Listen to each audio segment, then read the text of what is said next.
어제 국회에서 국방이 열렸죠? 열렸습니다. 예. 장비 도입 사실을 공개 안 했습니까, 어제? 제가 참 이 얘기가 착잡한데요. 예. 3시부터 6시까지 국방위원회가 열렸는데. 네. 주로 이 사드 배치 문제를 질문한 건 접니다. 네. 그런데 이게 언제 배치가 되고 작전에 투입되는가를 질문할 때마다 한민구 국방장관은. 예. 아직 성주에서 측량도 안 됐고 기본 설계도 안 나왔기 때문에 불확실하다. 예. 그러면서 이 배치 시기와 작전에 투입되는 운용 시기에 대해 가지고 다 같이 지금 답변 드릴 수 없다는 태도로 일관했습니다. 예. 그런데 그 답변을 하는 중에 이미 미국에서는 사드가 출발해가지고 예. 오산 비행장으로 들어오고 있었던 것이죠. 그런데 여기에 대해서 아무런 그 이야기가 없이 불확실하다고 얘기를 했고 네. 그런데 오늘 와서는 앞으로 한두 달 내에 배치가 끝나고 4월에는 작전에 투입된다. 이렇게 얘기하고 있거든요. 네. 어떻게 하루 만에 이렇게 네. 천지 차이에 그 전혀 다른 답변을 할 수 있는가. 이게 거의 저는 위증이라고 봅니다, 사실. 위증도 위증이지만 어떻게 이런 일이 국방부 그것도 다른 장관도 아니고 미래통신과학부 장관도 아니시고 국방부 장관께서 이렇게 하셨죠? 글쎄, 그래서 마침 어제 우연히 국방위가 열릴게 망정이지. 예. 안 그랬더라면은 이거는 장관의 아무런 언급도 없이 도둑처럼 갑자기 찾아오는 것이 될 뻔했어요. 처음부터 그러면 이런 식으로 배치했어야 되는 게 아닌가요? 아무한테도 알리지 말고 조용히 하고 난 다음에 한 1년쯤 지난 다음에 우리 했다 이렇게 이야기하는 게 중국으로부터의 반응도 덜 뜨거웠을 거 아닐까요? 이렇게 온 동네 광고하면서 예. 그것도 갑자기 터트리는 방식으로 예. 가장 자극적인 방식으로 사드가 들여왔습니다. 그러니까요. 이것은 국내 정치에서의 논란도 당연한 것이지만 네. 무엇보다도 어제 그저께 계속 중국에서 롯데마트가 영업정지 당했잖아요. 네. 그리고 혐한 감정이 막 확산되는 와중에 대한 응답으로 보입니다. 네. 그렇다면 중국하고는 극단적 상황까지 불사하겠다는 어떤 결연한 판단이 전제돼 있었던 것이죠. 오, 대단한 결기시네요. 국방부 당국자들은. 예, 저는 제 상상을 초월한 일이 벌어지고 있습니다. 중국에는 사전 통보했다고 합니까? 어떻게 합니까? 안 했습니다. 그것도 안 했고. 예. 최근엔 중국과의 외교 관계는 완전히 단절입니다. 아, 그렇습니까? 예, 정부 간의 채널은 전혀 작동하지 않고. 예. 이건 국교 수립한 나라의 관계가 맞는가 싶을 정도로 전혀 정보 전달이라든가 설명이라든가 양해 이런 거 없었고요. 네, 청취자분들 이해를 돕기 위해서 어떤 의미에서 국교 당교 수준으로 지금 채널이 거의 가동이 안 된다는 말씀을 하시는지 좀 여쭤봐도 될까요? 예, 우선 지금 김장수 주중대사가 예. 몇 달에 걸쳐서 중국 외교부 면담을 요청했는데 네. 한 번도 응하지 않았습니다. 네. 반면에 우리 정부가 과거에는 중요한 안보 정책이 있을 때 중국의 양해, 설명 네. 또는 사전 통보가 있었는데 네. 이번 경우에서 보듯이 전혀 네. 없습니다. 그렇다면 전략적 동반자 관계고 한중 군사교류가 네. 상당히 성숙된 관계에서 과연 이런 어떤 그 단절과 갈등, 반목이 가능한 것인가. 네. 거짓말같이 다 없어졌어요. 이게 지금 이런 깜깜이 국제관계라는 거는 어떤 그 경쟁국가나 적대국가에서나 있는 일이지 네. 이렇게 대화가 안 통하는 네. 완전히 그 소통부재 국제관계라는 건 그동안의 한중관계 상식으로 봤을 때는 굉장히 이례적인 극단적인 상황입니다. 외교부나 국방부는 이렇게 말하지 않을까요? 지금 중국이 상당히 격앙돼 있기 때문에 잘못 건드리는 것보다 그냥 한쪽에서 조용히 냉각을 하는 것이 오히려 양국 간에 도움이 된다 이렇게 이야기하지 않을까요? 그렇지 않습니다. 우선 네. 지금 사드 배치를 한반도에 전개하는 모양새는 네. 냉각기를 갖고 차분하게 네. 사태를 관리하는 모양이 아닙니다. 예. 제가 보기에 이런 국면의 시작은 지난 1월에 송영길 민주당 의원 일행이 네. 중국을 방문할 때 시작됐다고 봅니다. 네. 그러자 일주일 만에 바로 김관진 청와대 안보실장이 미국으로 가서 네.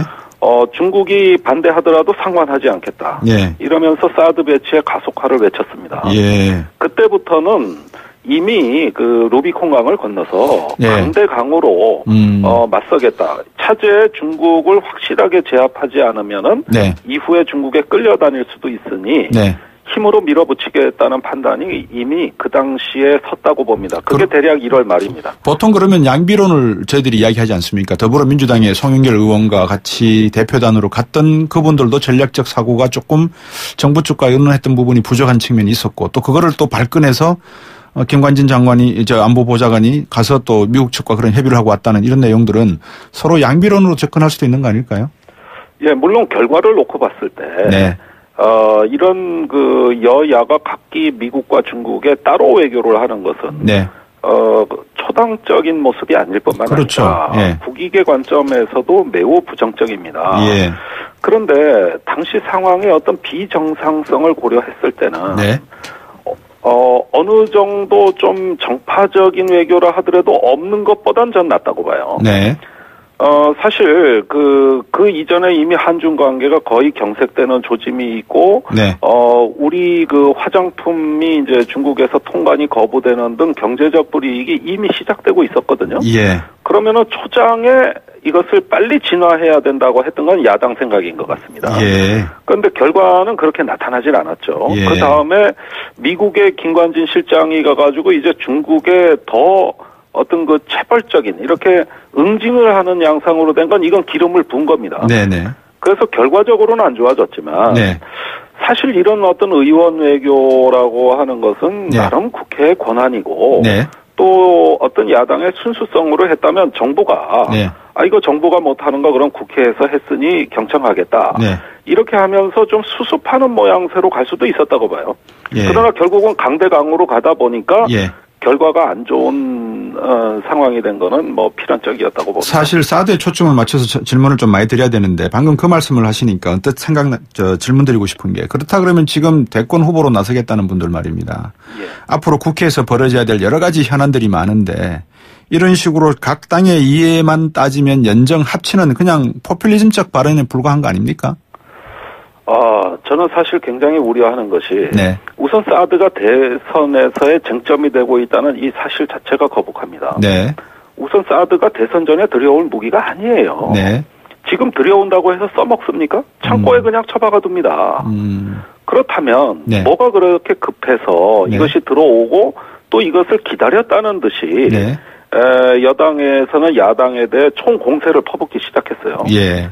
사드가 들어오는 날, 즉 어제 오전부터 자유한국당의 모든 논평이 네. 사드에 반대하는 야당을 규탄하는 것으로 나왔는데 저도 예. 그건 좀 이상하다고 봤어요. 예.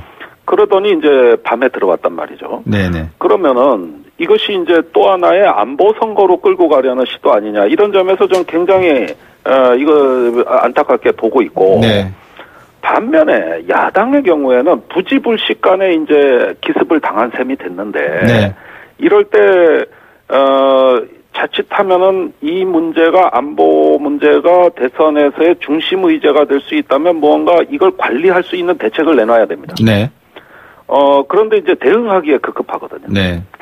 이런 점에서 보면은 결국은 여야의 어떤 그 사드에 대한 태도 차이가 앞으로 적어도 저는 열흘 이상 네. 대선판을 뒤흔드는 핵심 이슈로 부각될 것이다. 예. 결국 안보가 정치에 이용당하는 거죠. 안보의 정치화입니다. 네. 이건 이미 시작된 거예요. 네네. 안보의 정치화다라고 말씀하셨는데 청취자분이 문자를 하나 주셨어요. 이런 질문을 대신 주셨어요. 이럴 때 정부에다 힘 실어주면 안 될까요? 3359번님이 문자 보내셨고요. 4228번님은 중국에서 무기 배치할 때 우리한테 통보합니까? 이렇게 질문하셨는데. 자, 저도 정부에 힘을 실어주고 싶지만 네. 모든 정보를 독점하고 네. 국회에 와서는 거의 위증에 가까운 네. 기만적인 답변을 하고 예. 무슨 수로 힘을 실어줍니까? 항상 야당은 저질러진 다음에 네. 대응하기에 급급한 상황인데 네. 이런 어떤 민주적 절차, 정당성이 다 생략되고 네. 마치 항복하라는 식으로 들이대는 상황에서는 이건 뭐 힘을 실어줄 도리는 아예 없다고 봐야 됩니다. 예. 그다음에 중국이 그 무기를 배치하는 걸 한국에 통보하는 적 없습니다.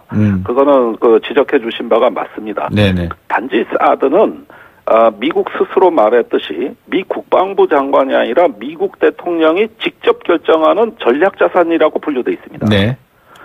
그렇다면 이것은 동북아의 전쟁 양상을 바꿀 수 있는 정도의 중요한 자산이라는 의미입니다. 네네. 이럴 경우에는 이제 군사 문제를 초월해서 이미 정치 외교적 문제로 바뀌니까 네.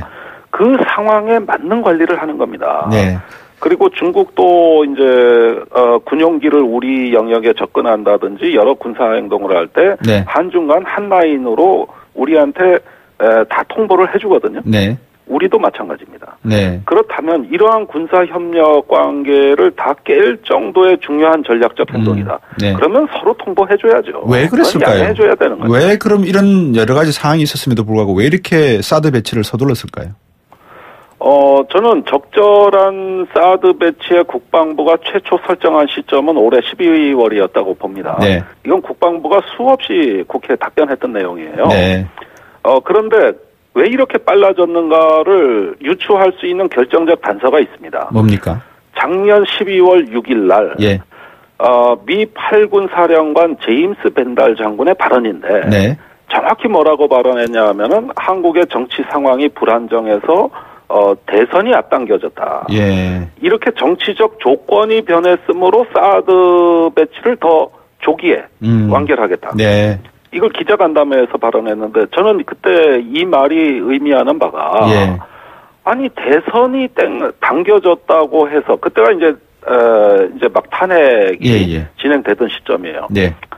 한국의 정치적 불안정 때문에 사드 배치를 앞당긴다는 이 말은 군 장성이 할 얘기가 아니거든요. 네.